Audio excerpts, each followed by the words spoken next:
America's enemies have learned that they don't need to launch missiles or deploy troops to harm the United States. Instead, they can use teams of skilled and well-resourced cyber hackers to steal our intellectual property, to gather intelligence, and to hide within critical infrastructure to disrupt essential services, all while maintaining plausible deniability. 2025 has been a pivotal year in network security, marked by the rise of AI-empowered attacks and defenses, alongside persistent risks ranging from infrastructure sabotage to increased supply chain vulnerabilities. Incidents such as Salt Typhoon and the SIM farms recently discovered near the United Nations headquarters in New York have served as sobering reminders of how relentless and creative our adversaries continue to be. Unfortunately, there is no single silver bullet solution to address cybersecurity. Protecting America's communication networks is a complex undertaking that demands continued vigilance and cannot be reduced to rote box ticking. In a world where battles are no longer fought only on land, sea, or air, a new frontline has opened.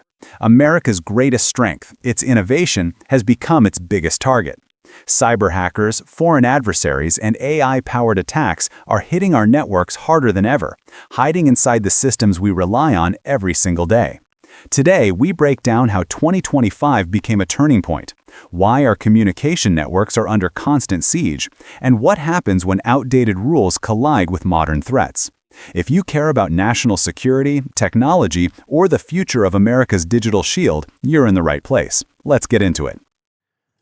Thank you, Madam Chairman. I appreciate it, and thank you for holding this hearing. We have a distinguished panel before us, and I want to thank each of our witnesses for being here to share your expertise. In our digital age, communication networks form the cornerstone of our economy and our national security. That makes them a top target not only for criminals seeking financial gain, but also for our adversaries. America's enemies have learned that they don't need to launch missiles or deploy troops to harm the United States. Instead, they can use teams of skilled and well-resourced cyber hackers to steal our intellectual property, to gather intelligence, and to hide within critical infrastructure to disrupt essential services, all while maintaining plausible deniability. 2025 has been a pivotal year in network security, marked by the rise of AI-empowered attacks and defenses, alongside persistent risks ranging from infrastructure sabotage to increased supply chain vulnerabilities. Incidents such as Salt Typhoon and the SIM farms recently discovered near the United Nations headquarters in New York have served as sobering reminders of how relentless and creative our adversaries continue to be. Unfortunately, there is no single silver bullet solution to address cybersecurity. Protecting America's communication networks is a complex undertaking that demands continued vigilance and cannot be reduced to rote box ticking. The United States is a primary target for cyber threats precisely because we lead the world in technological innovation. Our challenge, therefore, is to secure communications infrastructure effectively without creating excessive and useless regulation that stifles the very innovation that gives our competitive edge. That is why I commend FCC Chairman Brendan Carr for moving last month to rescind the Biden administration's misguided January 2025 declaratory ruling, which tried to shoehorn new cybersecurity mandates into a 1994 law about cooperating with law enforcement. Chairman Carr's decision to shift away from ineffective and burdensome requirements is consistent with both the Commission's legal authority and sound policy. Federal agencies cannot regulate their way into creating perfect network security, and attempts to do so will backfire. Forcing telecom carriers to chase the false security of compliance checklists instead of engaging real-world threats diverts resources away from the necessary partnerships and response capabilities that actually stop intrusions. Worse still, The legal risks these compliance regimes impose have a chilling effect, as armies of lawyers focus on avoiding lawsuits and regulatory penalties instead of information sharing and collaboration when every moment counts. To meet these evolving threats, the federal government must incentivize genuine cooperation so that communication networks can focus on anticipating the next attack, not just responding to the last one. This needs foresight and agility, and it doesn't come from imposing outdated checklists and top-down regulations. It arises from a strong partnership between the private sector and the government, working together to detect and deter attacks in real time. I'm proud of this committee's progress towards strengthening network security, but much work remains. Our efforts show that success is possible. With full funding now secured, the Rip and Replace program is removing the remaining Huawei and ZTE equipment from our networks. GPS offers another example. When threats to our positioning and timing capabilities were identified, we acted decisively by passing the National Timing, Resilience, and Security Act to establish backup systems. Now, alternative and complementary positioning, navigation, and timing systems are in development, with NTIA recently identifying at least 50 companies attempting to increase our resilience and complement this critical system. Today's hearing is an opportunity to assess the current threat landscape, identify where our defenses fall short, and explore how the federal government and the private sector together can better protect America's communications infrastructure from both foreign and domestic threats. I look forward to a productive exchange. In today's world, cyber warfare has become one of the most powerful tools used against the United States. No missiles, no tanks, no troops crossing borders. Instead, skilled teams of hackers, many backed by hostile governments, are working around the clock to break into America's communication networks, steal our technology, and disrupt the systems we depend on every single day. And the truth is simple: our communication networks are now part of America's national defense system. These networks run our economy, carry our intelligence, protect our military operations, and keep our critical infrastructure alive.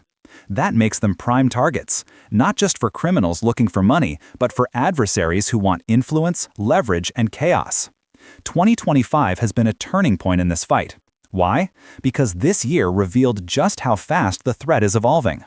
We've seen the rise of AI-powered cyberattacks, where advanced algorithms learn, adapt, and strike faster than traditional defenses can respond. We've seen attempts at infrastructure sabotage, from foreign manipulation of communication hardware to attacks on GPS and timing systems. And we've uncovered deeply concerning operations, like the Salt Typhoon attacks and the covert SIM farms found near the United Nations.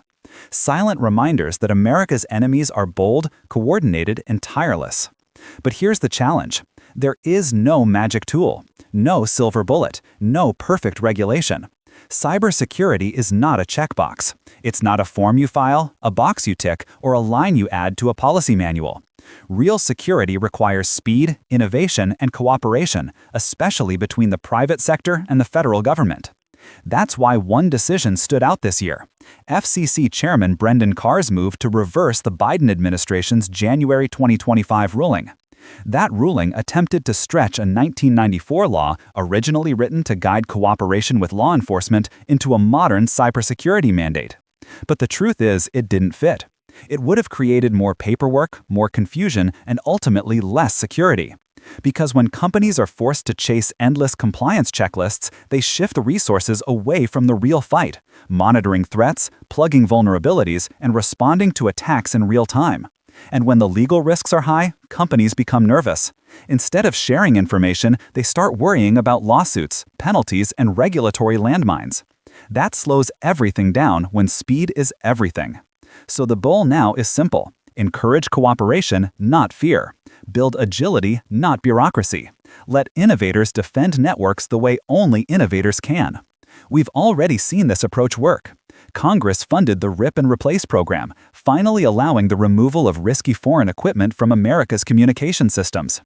And when threats were discovered within GPS infrastructure, the government acted decisively. New laws, new standards, and now more than 50 companies working on backup systems that strengthen our national resilience.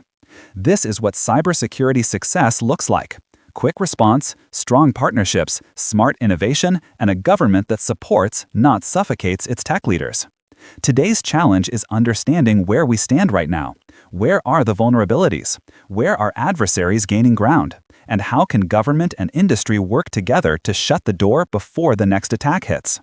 Cyber warfare isn't slowing down. It's evolving, it's learning, and it's coming faster. Which is why conversations like this matter. Which is why hearings like this matter. And why every new threat must be met with speed, clarity, and unified action.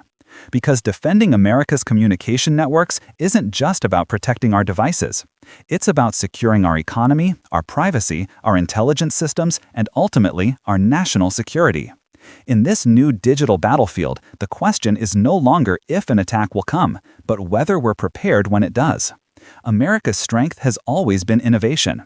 Our challenge now is protecting that innovation without slowing it down. So, as we continue to expose threats, strengthen defenses, and invest in the partnerships that keep us safe, remember this: the future isn't defended by fear. It's defended by vigilance, clarity, and the courage to stay one step ahead. Thanks for watching. Stay informed, stay secure, and as always, don't forget to like, subscribe, and share this video to help strengthen awareness across our digital world.